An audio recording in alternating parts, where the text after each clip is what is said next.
Welcome to Go for Side Effects. I'm your host, Kevin Simon. I'm a co-host, bald-headed, lovely-looking John. John, how you doing today? I'm doing good, Kev. Doing good, thanks. And you all know Wade. Wade, you're not bald-headed today, but how you doing today? I'm doing fabulous. Thanks, man. And everybody knows Tina. Tina, how are you doing? You notice I didn't throw anything in there about bald on you, correct?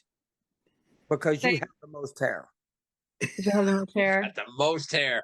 The Wow. most You got the most hair. That's a back ass word cop. Wow. And everybody, I want y'all to meet Jimmy Arocho. Hey, everybody knows Jimmy. Hell, I don't even know. I'm just gonna say Jimmy. Jimmy, welcome. Yeah, please. Yes, Now, thank you. Thank you, if I'm Kevin. looking at this, all four of y'all Army, right? Mhm. Yes. Hell yeah. Hooah. Yeah. Mhm. I can still kick y'all's ass. You'd have to catch Well, us I wore first. a sympathy shirt for you today.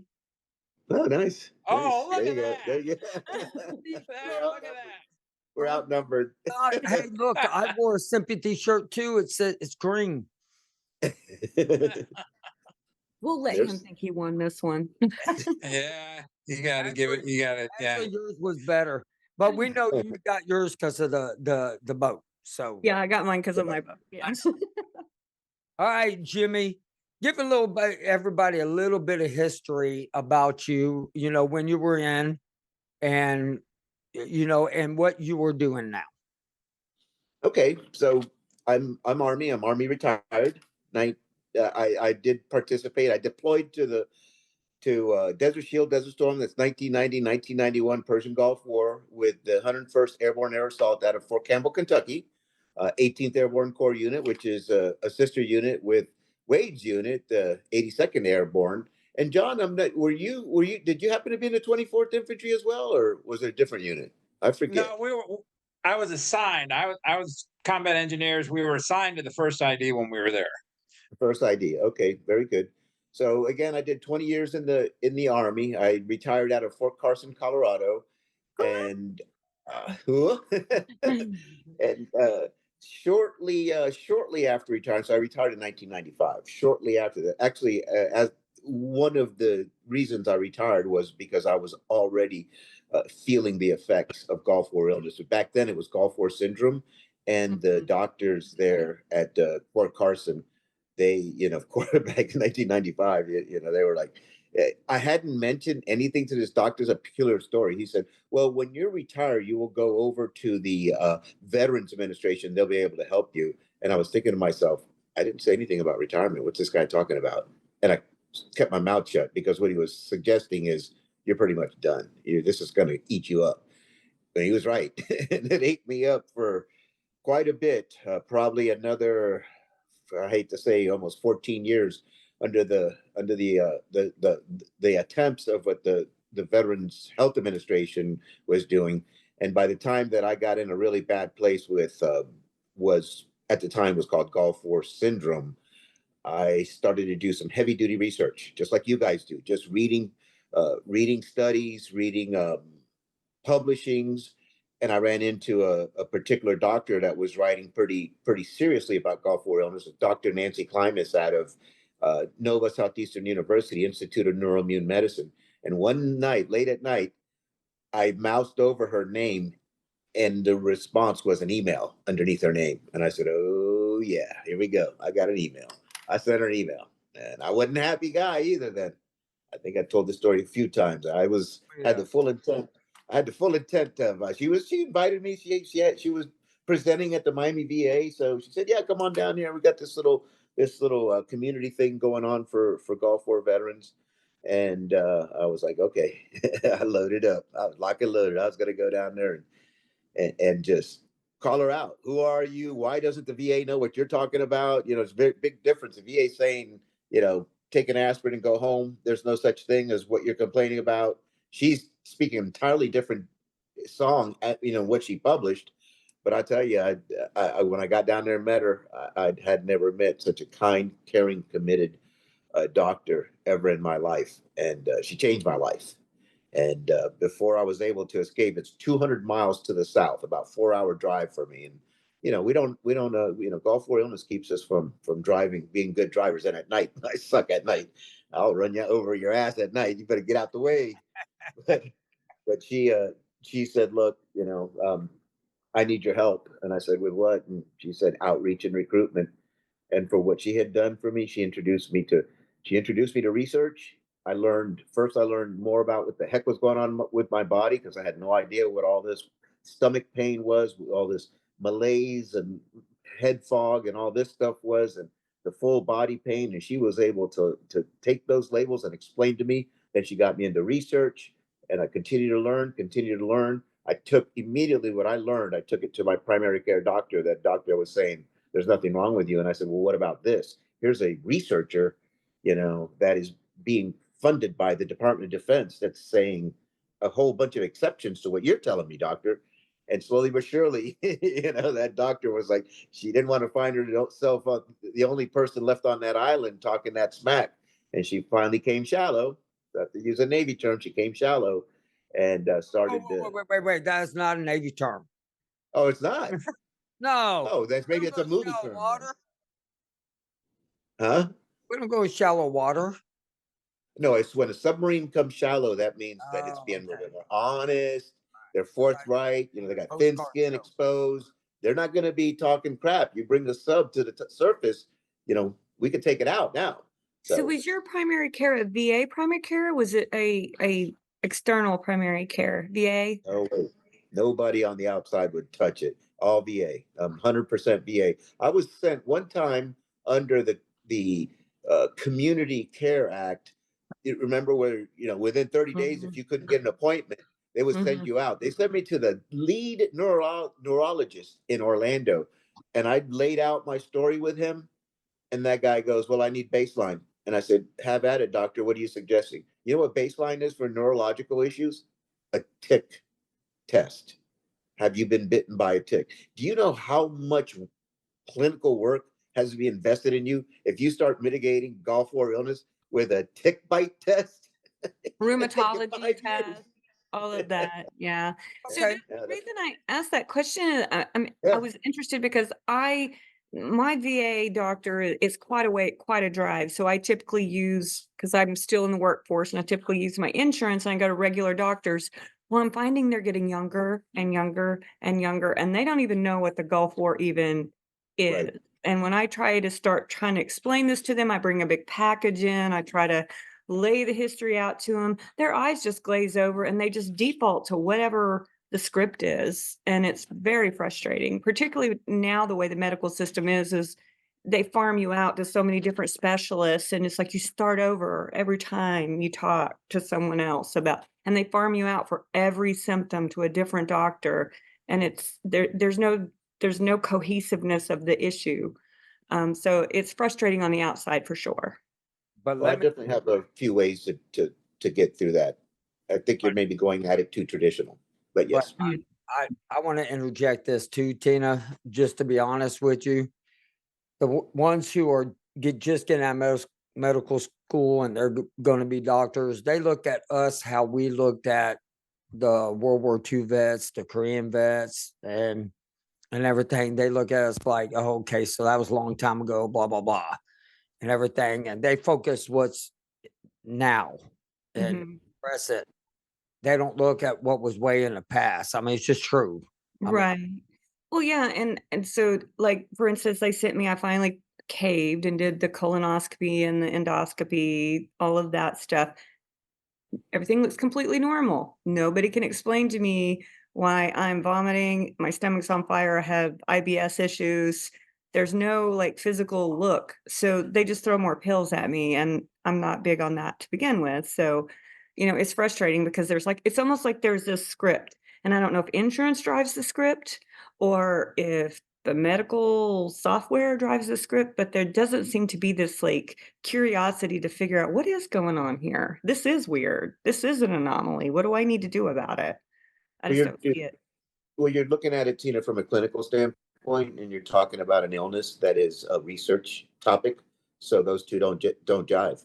You're going to be treated for what symptoms you bring through the door, and they're going to do the best they can. That's really all they have. Remember, a standard a standard practice clinician has not been trained as traditionally has not been trained as a researcher, so they're not going to approach a challenge in the way that it needs to be approached. But I have a whole bunch of these gentlemen right here along with you. I have a few ways to change that script and go at this challenge a little bit different.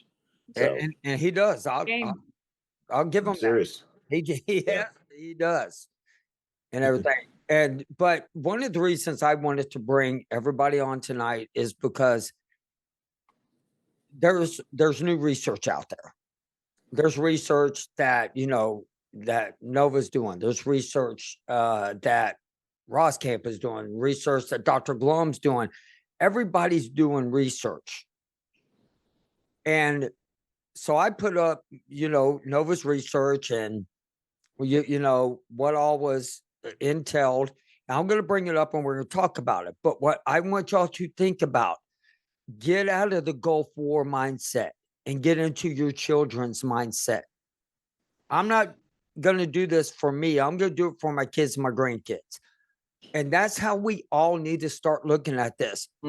I don't believe there's going to be a magical pill that is going to just save us. But I'm hoping there's a magical pill that can help our kids, help our grandkids, or help any other veteran that will ever go through what we're going through again and teach them not to. And with that, I want to go in with a little bit of what me and Jimmy have been talking about. And this right here is going to be the first one we're going to talk about with Nova. Okay. And Jimmy, and I want you to kind of talk a little bit about it. It's the NAC mechanism Mechanistic. Yeah, mechanistic. Yeah. The Gulf War veteran, the NAC. Yeah. Yeah. And so I want to go over this study because I read through it and everything, but kind of go over what this study does. Okay, and let me. I know the time schedules are very tight. Let me, as we roll into that, let me go right back to your theme, because I like your theme and I like your vision, and putting a mindset centered on our children, and the researchers refer to children as multi-generational, just so you know, and that could be a spouse, but it's focused on children, and they do have the folks that research Gulf War illness. So there's about 60-ish current researchers in the United States that work with the Department of Defense primarily, and there are some that are Veterans Administration related researchers. So about 60 or so that are into Gulf War illness research. And what they do is they're either in a current study right now, going through their an iteration about 3 years or so, maybe 4 years with some extensions. COVID pops up in the middle of their research, they're going to get an extension, possibly a no cost extension, etc. Back to the children, if you're sitting in a jet, an airliner, and it's flying at 35,000 feet, and it dives down and it decompresses. Remember, the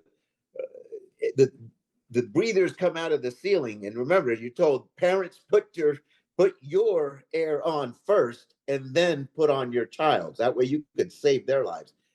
I look at your vision the same way. It's more of a metaphor. So look at things through, in consideration of your children, but they need us to be healthy for them. And I'll go here out on a stretch here, but healthiness to us is quality of life. It's not a cure. It's not a moonshot. It's literally quality of life. If you could get me, the parent, and I have 3 boys, by the way, if you could get me, the parent, healthy, then I'm the best for my children. Actually, just 2 of those children were born after Desert Shield, Desert Storm, and those I have concerns. Like many of us have concerns. I know Christy Mogan brings this up to me many times over there in South Dakota, and many others bring up multi-generational. And when I say bring up, the conversations that we have like this and podcasts that are real. You guys are real. I'm real. We live with this. The researchers are really involved you know. And then there's another entity like the Research Advisory Committee for Gulf War Veteran Illness. I know you guys are familiar with that. In many cases, I may have introduced the RAC to you, or the Research Advisory Committee for Gulf War Illness. And by the way, the RAC is a VA entity. Just to remind folks, kind of forget about that. And I'll restate that's Research Advisory Committee for Gulf War Veteran Illness. It's a committee of professionals that are to travel around. Their current way of moving around is they go from VA to VA, and they call upon veteran engagement sessions, ideally to bring them in the room to help participate, and then they allow the community out here, the cohort, let's say the Gulf War Illness cohort, to dial in and talk about it. The last one that was done in Tampa on the 24th and the 25th of June, I physically participated in that one. That's only, I believe that's my first one I've ever physically attended. All the other ones I've attended telephonically. And I just wanted to convey to this group, to the Gulf War side effects group, what I observed there was not a lot of veterans were able to come. Not a lot of Persian Gulf War veterans were allowed to come. And I want to always stress, especially for Tina, always fully identify. My name is Jimmy Arocho. I am a veteran of the 1990-1991 Persian Gulf War, also known as Desert Shield, Desert Storm. You will always do that invariably. Write it on your fingertips, write it on your eyelids. Every single time that you talk to a clinician, whether a research clinician, VA clinician, or a civilian clinician outside, always fully self-identify. The VA folks, they don't have time to go look in your 33 years of clinical history. You've got to tell them. You've got to bring it, and you got to bring it to them. The observation that I made that was extremely loud in that presentation in Tampa was there were 4 compensation and pay professionals in the room. 2 of them came from Washington, D.C., Secretary McDonough's office with the compensation and pay message. One of them came from Bay Pines, which is the headquarters, if you will, of the Veteran Integrated Service Network 8, which is Florida. It's Florida, it includes the Virgin Islands, includes Puerto Rico, and then 7 healthcare systems. So Miami, West Palm Beach, Orlando, South Florida, South Georgia, North Florida, which is Gainesville, then Tampa, then Bay Pines. So 7 hospitals, and we have roughly about 70-ish community-based outpatient clinics, CBOCs. So 4 people were there, and they probably had about half of the day of both sessions. So that tells me, so all the analysts in the room, let's unpackage that a little bit. They're saying, okay, compensation and pay is a big deal. And they got it loud and clear. And then I went to the 2 DC folks and I said, y'all need to make it a habit to be coming down to every one of these racks, because obviously you're behind. And one of them's a lawyer and the other one's a very senior member of that team. And then it was just, I stare at you, you stare at me. But I hope that message was well conveyed. Also, another message in that particular session is that I did square off with the president, Tom Mathers. I did square off with him, and my chief complaint there, I have many complaints, and I always tell folks, you may have 100 complaints or 100 issues, but you have to have 3 in mind. And if you can only discharge 1, take it. And the next time you see them, you discharge number 2, and then your number 3. Then I go to my list, reshuffle it, and I got 3 more for you. But you got to be that way. We cannot vomit this stuff on the people that sit in front of us. We have to be clear, concise, to the point, have a method to your ideas, plan your work your plan. And just like I did, I went right on there and I said, I want y'all to come on the program. They would have a better outlet here than the way they do it there, because you can barely hear them.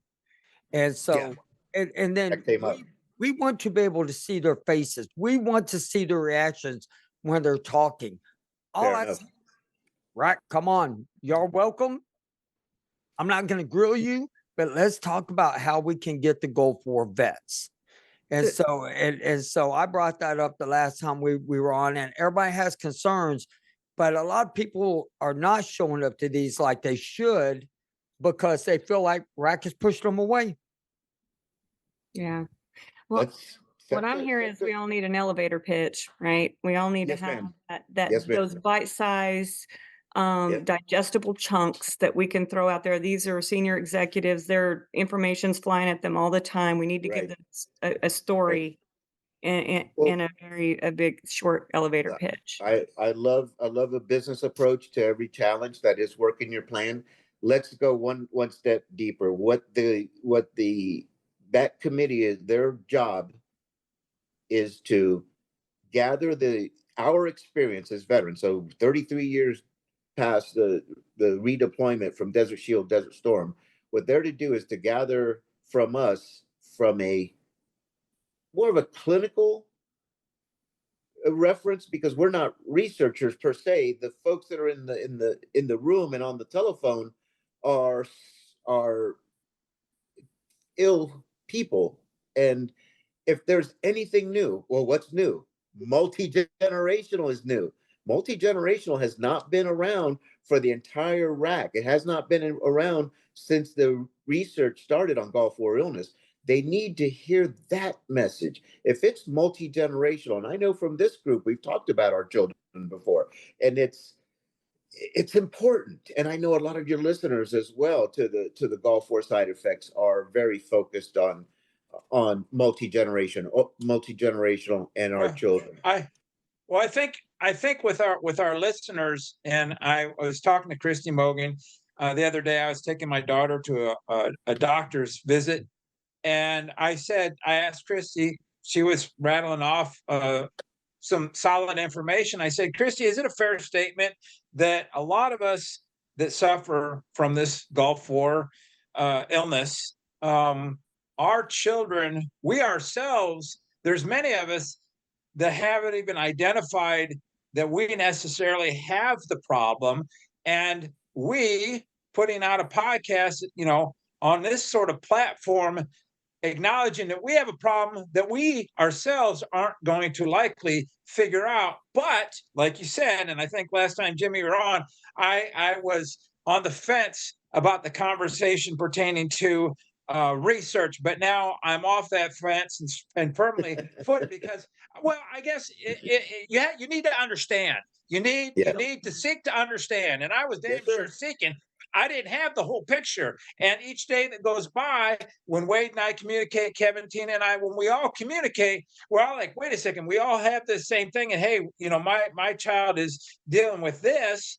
And like, oh, is there a connection? Absolutely, there's a connection, but you need to put two and two together, go through these procedures, like we've all said, for our children, because I mean, we treat the symptoms right now for ourselves, and we share for ourselves. But 10 years down the road, 15, however long we're, fortunate enough to be on this earth, and pass it on to our children and their children, they're like looking back and look, oh, wait a second, mom and dad were where? And this could plausibly be the reason. And what's the route to try and treat this, or what's the cure if anything ever comes, to be such a thing? So I think that's just it. You have to seek to understand. Well, You and know? I cannot be Okay. honest with you, there's really one person in here that's done more studies and has done more research and been to research studies is Wade. Mm-hmm. Wade has been, I ain't a person that can sit in this room and complain about what this man has done for a lot of the vets, because he has taken his time, his money, and went down there, and he's wanting to know what is going on with him because he wants to live longer, but he also wants to help his child. Fair statement, Wade? Fair enough. I mean, Yeah. I can't believe I said something nice about an Army guy. I will try not to let that happen too often on this program. I have to drink it. But it is true. Wade, I mean, we give each other a bunch of crap. We like to have fun, but the one thing we all want our kids to be better.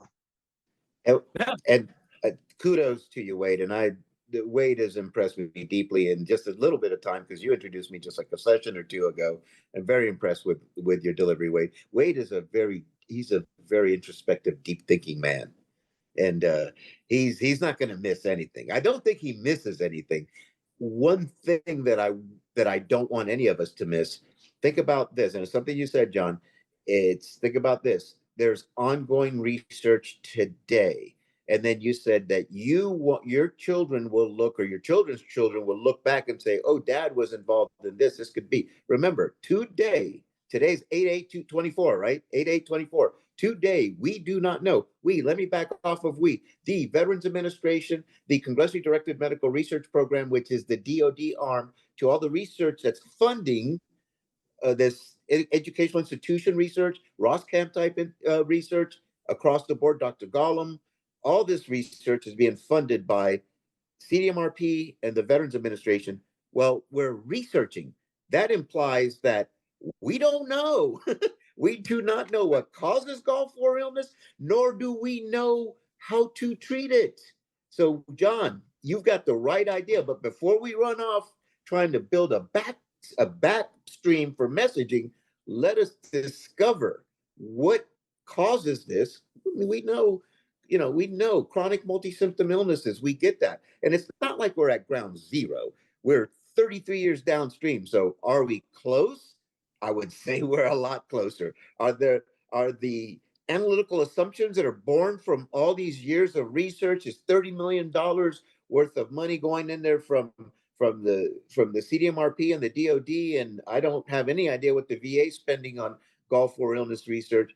Yeah, we are on a spectrum moving forward. The challenge, I can tell you, the challenge to the researchers from the DoD is your tasking is we're going to give you a piece of that money, and you are to go out there, Dr. Klimas, and figure out what causes Gulf War illness and the interventions. So what are the interventions? What are the treatments? Well, we're going very lightly at the treatments, and that's where something like N-acetylcysteine, NAC, November, Alpha, Charlie, what Kevin threw up before was one of those studies. Now think about that study. Just give it a little bit of brain power there. Number one, it's decentralized. It's a decentralized trial. That means that you could complete that research that right there in your own hometown. You don't have to come down to Florida. You don't have to come down to NSU. And like Wade has done, he's gone down to Roscamp, another fellow research institute, non-educational institution, independent research institution. And I'll hit this if you don't mind. You guys keep me honest with the time. I will jump into this, but I wanted to roll into how these sort of studies go. This is a nutraceutical. So nutraceutical is a fancy name for a very powerful, clean, uh, uh, approved sort of vitamin. Very powerful. And what this particular N-acetylcysteine is going after is it's going after mitochondrial dysfunction, and also goes into oxidative stress. But let me go back to the mitochondria, because every research plan that I've reviewed, so I'm a consumer reviewer with the Congressionally Directed Medical Research Program. So when we're talking about, now we're talking, the program is called TERP, Tango Echo Romeo Papa. It's Toxic Exposure Research Program. So the name is morphed a little bit. The one that preceded it, the one that this study is actually born from, is GWIRP, Gulf War Illness Research Program. So Gulf Whiskey Romeo Papa. So they change names as they evolve. The fundings morph with it. Slightly different emphasis, but I'll tell you that TERP is fully involved with Gulf War illness. It does include particulate matter and burn pit stuff, as it should, because those are part and parcel. Exposure toxicant is from the burn pit. Exposure toxicants are sarin and pyristamine bromide, the prophylaxis, and sandstorms, and contaminated food, and DEET, pesticide. All of these make up this cocktail of what is known as, has become a research topic known as Gulf War illness. I'd like to put a differentiator right here. This will be helpful for Tina. In the research world, we're going to refer to Gulf War illness as a research term. Now, If you go to va.gov and search the topic, you'll see Gulf War illness in there. But the VA is more preferring to refer to Gulf War illness as chronic multi-symptom illnesses. To many of us, that's synonymous. But if you live in places, these far off places across the United States, and I don't mean to be far off because for you it's near, but what I've discovered is as one moves from the East Coast of the United States to the West Coast of the United States, so let's say from Florida to Palo Alto, California, there is a huge disparity in the way that the VA operates. No two VAs are the same, and not every VA does research. Mm-hmm. Very important. Very important. You may be That's going to a community-based outpatient clinic and somewhere in South Dakota, and you walk in there and you say, I have Gulf War syndrome. First of all, the VA prefers not to use that name, and the researchers prefer not to use that name. The Centers for Disease Control use that name. The National Institute of Health tends to use that name a little bit. But we, Persian Gulf War veterans, need to be ambidextrous to the point that at least we understand that there may be a difference. There may be a difference in perception of Gulf War illness and chronic multi-symptom illnesses. We should know that. So when somebody looks at us, a clinician looks at us somewhat perplexed, we know how to explain that. That's what research did for me, and not research work. That's when I was a patient. That's when I was a patient or a participant, if you will, because in research, we participate, we volunteer. The minute that I don't feel like it, I just walk away. That's So participating. I will ask this question of you and Yes. Wade, and maybe even you, Kevin. So I was with you. I'm where you were, John, where you're on the fence, this and that. I'm just, I just didn't want any part of it. I didn't trust it. I didn't think they really were doing anything for us anyway. They're just, if they're trying to do anything, they're trying to figure out how not to help us, or not to label anything. So I've not been interested in those studies. I've only recently become interested when this multi-generational thing came out, and my son, I know, has some kind of autoimmune stuff going on with him. And now I just found out I'm going to be a grandma. So, I have a grandson coming into the world. So now it's almost like a duty in my mind that I need to kind of figure it out for them. So beyond that, how do you get past that trust issue? And I don't, there may be a lot of people out there like me. Oh, that's a good question. That is a very good question. I'll tell you in really short answer. Knowledge. It has got to be straight line knowledge. I'll be forthright here. There's so much bullshit out there. I mean, Facebook is probably the biggest helper in just information, but real knowledge is not coming from Facebook. It's been far too muddied up. And if one picks up on an idea that you've gotten from, I hate to pick on a social media. Let's just say that it's gotten into your head from somewhere that it wasn't fully vetted. It's not accurate. Mhm. This is very difficult to discern between shit and shinola, man. It's like, what the hell, man? I mean, what do I believe? What do I understand? Well, this podcast right here it is focused on getting to the truth, getting to the facts. Will we be at 100%? Hell, the actual researchers themselves are challenged by what's happened. And 33 years is a long time. 33 years is a long time. If you walked onto the battlefield in 1990, let's say you were 17 and 3/4 and you said, I'm fighting, mom. Men think that, and some women do. I'm fighting. Graduate from high school, basic training, AIT. By the time you're at the upper end of your 18 years old, getting ready to have your birthday, you walk on to Desert Shield, Desert Storm. You're 18 years old when you walked on the battlefield. You're 52 years old. So we a whole different cohort now. I've explained this to my folks. More educated. We have the internet. We know how to chase down stuff. We have social media. We have podcasts. We have Kevin. This is not dioxin 60 years ago and the Vietnam era. So if you want to compare and contrast, compare and contrast between what our brothers and sisters from Vietnam had as they mitigated their toxic environmental exposures and their toxicant exposures they didn't have the internet. They didn't have the education we have. There's still a few out there that are suffering. 60 years, we're halfway there. And one of the reasons that I'm still into this is we're not going to go to 60 years. It'll be hell on high water if this drags on more. If this drags on more, I'm hoping the ICD is a big game changer for us, because it'll put the labels where they need to be put, and make a reality out of. Gulf War illness will move from being a research term to a clinical term, and that's what we're looking for in this classification that we're looking at. The CDC is running that, and one of the big contributors is Dr. Gullum out of the University of California, San Diego. By the way, should you guys be deeply want to chase that down? Yeah, So that's big. Dr. Beatrice Gullum. Beatrice Gullum. She's awesome. She's a champion. Yeah, she is. Wade, I want to hear what you think. I just think we have no biomarkers to test, which makes it difficult. They decided on a cause, or they signed off on a cause with Haley's report. Whether that is the cause or not, who's to say? I personally don't believe that is quote unquote the sole cause.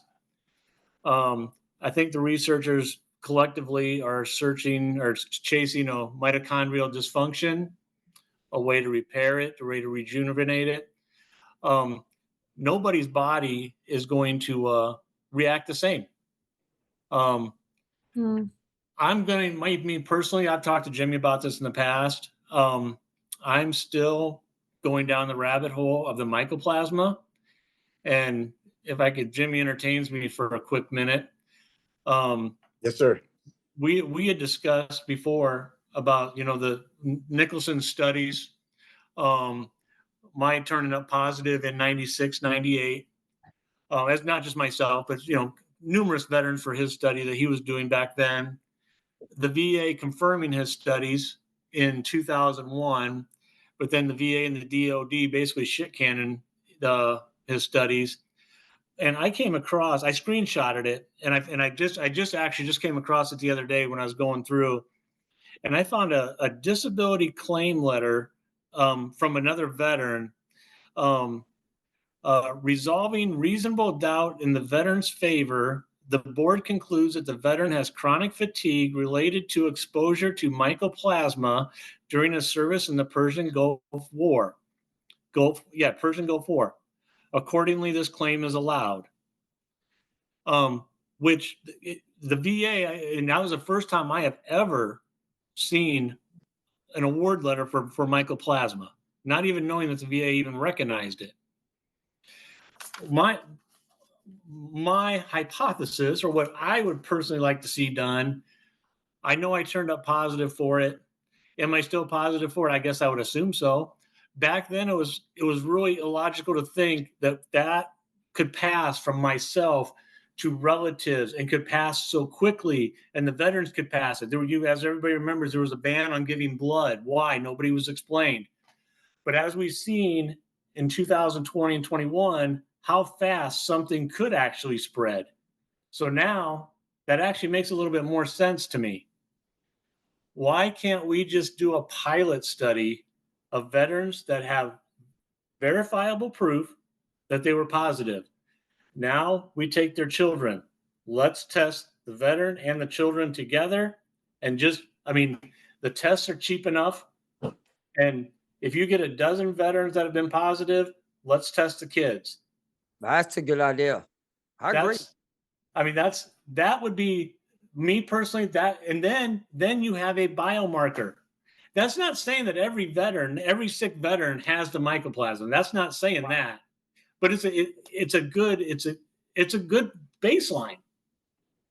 If y'all look at it, take the whole complex. Well, hold on, Kevin, because Jimmy has a really good way of breaking down to see if it's viable, right, Jimmy? Yes. Can you explain what that is? Because sure. I don't know if mine actually makes your test, but can you explain how you're to make your theory viable, and it doesn't stink? Yeah. And I'm just like you guys. I'm helpful. I've done the same thing you guys have done. It's the same thing you have done, Wade. You got fully involved with this challenge, and I love that you've picked it apart. But let's go back. First principles. Remember, that's one of my nuggets.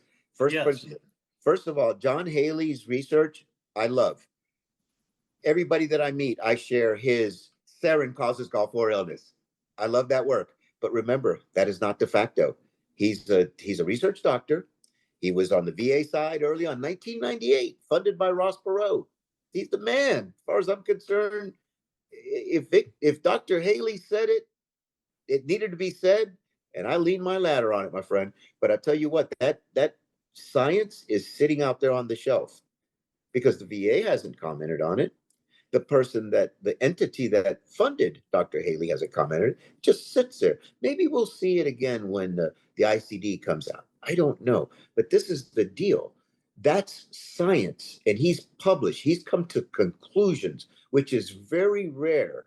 You don't see many conclusions from the researchers because they're doing research. It's still active. They're still gathering information. They're still data mining. They're still correlating. They're event collection, event correlation, event correction. They're in their world. The correction is the interventions, the medicine, not research. But when Bacopa, curcumin, glutathione, um, N-acetylcysteine, and all of these nutraceuticals are available at the VA, that's when it's been finalized. That's ICD level. But what's happening, the way that research works, Wade, is we we can want and we can expect. Expectations are very important. Multi-generational and test my children. Well, the VA does not do that. Think about the liability. I think we talked about this before about going deeper with children.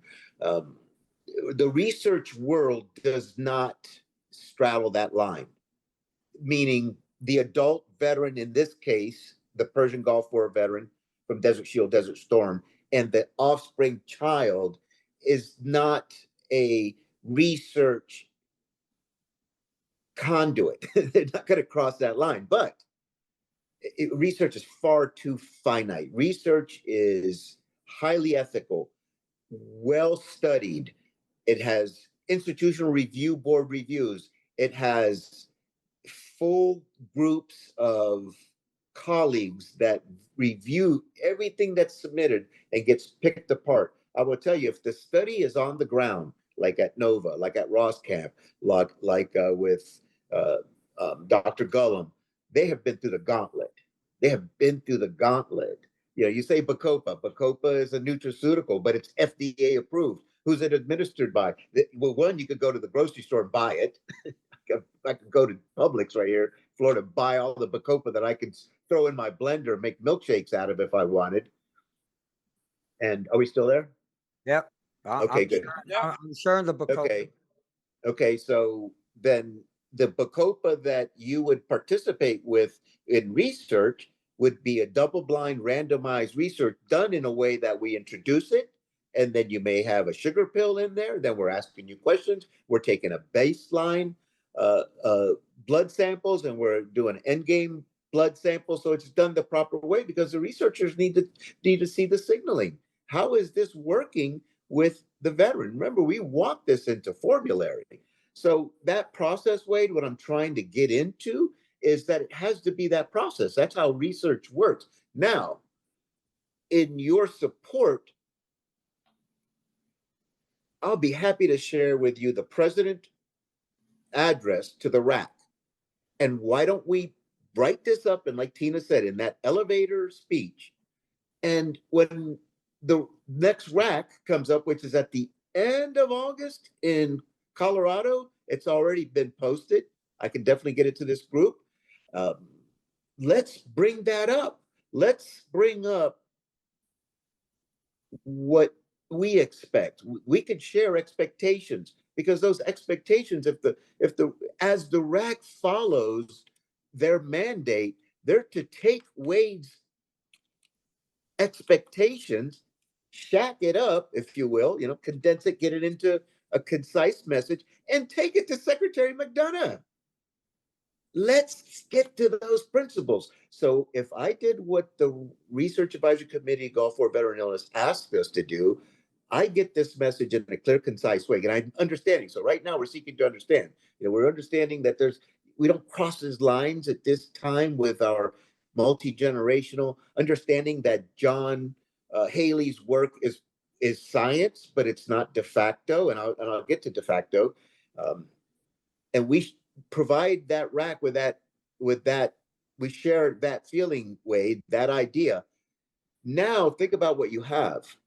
Now you followed all the rules to get to where you want, and you want the respect, the consideration of what you think, but you cut out a couple little things that you said, hey, you've complimented me by saying, hey, Jimmy, how do you look at that? So cut those little pieces out. But see what you've developed then.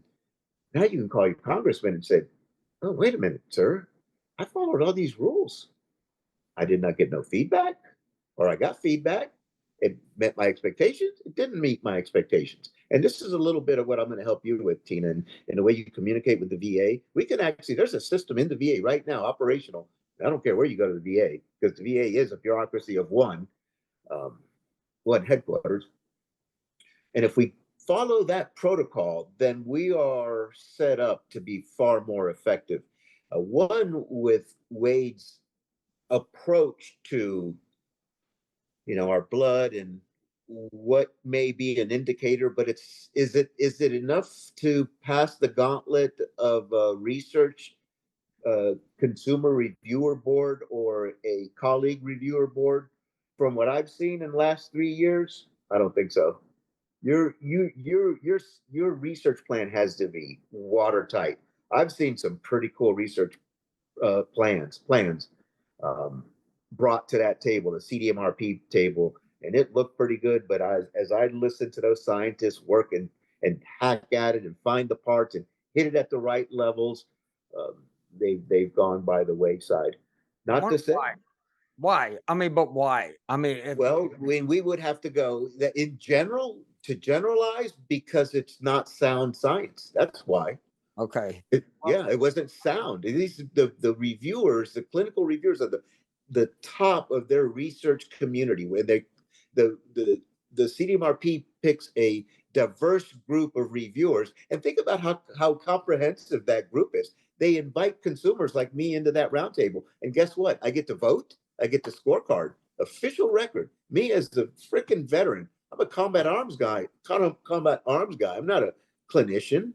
I wasn't a medical dude, but I get to say, hey, you know what? I don't like that. I'll give you an example if you want. You got time for I'll give you a really tight example. Let's do a couple minminutes. Give me a couple minutes. Okay, a couple minutes. I want to make sure that I did take some notes. I mean, we'll loop back at the end on those examples, because let's say that what the plan was when the research group, so it was ABCD educational institution somewhere, any town in America, brought this research plan to the congressionally directed medical research program, and they have all their great science, their collaborations and everything. And when they introduce it, they've missed a critical component of the science, the analysis, the serum work, maybe how they outreach for participants, maybe that they're doing just all their research is all laboratory based off of laboratory or bloods that it's already in laboratories. Then and it fails the empirical process. There you go. She knows what she's talking about. You a medical person? Nope. She's just smarter than all of us. Okay. Well, and were you in the Navy, Tina? Army. Okay. I don't know why she joined the Army, because she's smarter than all of us. A few of us get through every once in a while, like Tina.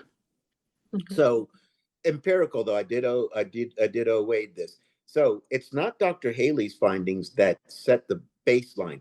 The baseline is called the Kansas/Centers for Disease Control case definition. It's excuse me. It's 6 groups. It's fatigue, it's sleep problems, pain. 3 is neurological and mood. 4 is gastrointestinal. 5 is respiratory. 6 is skin. Now think about that. These are symptom groups. Mm-hmm. The Centers for Disease Control, a little bit more rigorous. They go fatigue, musculoskeletal, mood, and cognition. Back to the Kansas case definition says if you have one, it says at least one of them or two moderate, you are walking the pathway between the Kansas CDC case definition and what the Veterans Administration identifies as the presumptives for Gulf War illness. MECFS, myalgic encephalitis, chronic fatigue syndrome, irritable bowel syndrome, GERD, or any functional gastrointestinal stomach problem, pain as it revolves around fibromyalgia, and then we can break those down real quickly again. That is baseline. So Wade, your idea, filter it back through this first principles. Filter it through here first. You don't have to filter it through the presumptives, because the fourth presumptives, if you look at the presumptive list, there's actually four, but the fourth one's not named because the fourth one is identified. So the fourth presumptive is anything that the Secretary of the Veterans Administration deems to be a presumptive illness in Gulf War illness. Or we could say on the clinical side, since we're over at the hospital now, chronic multi-symptom illnesses. Okay, so I just did a quick look at mycoplasma, never heard of it.